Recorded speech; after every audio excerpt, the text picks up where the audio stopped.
Want to create a video like this? Let's get started. First, import the footage you prepared into the timeline. Make sure you set the ratio and remove the original sound if your footage is audio. Create a freeze frame at the beginning of the video.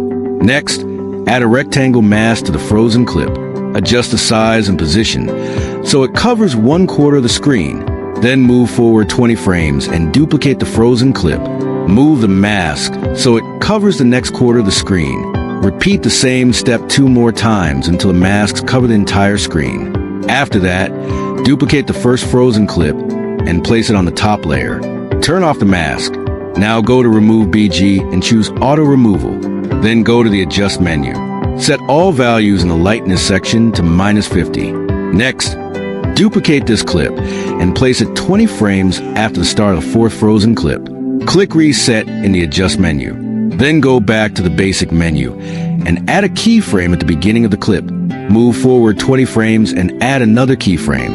On the first keyframe, move the clip downward until the person or object goes outside the frame. Apply cubic in curve to the second keyframe. Trim the remaining clip to match the second keyframe. To make it more interesting, add the unfold animation in the end section to freeze clips 1 through 4.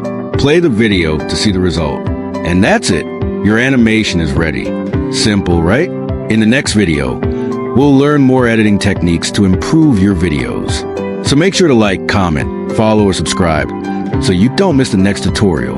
Thanks for watching, and see you in the next video.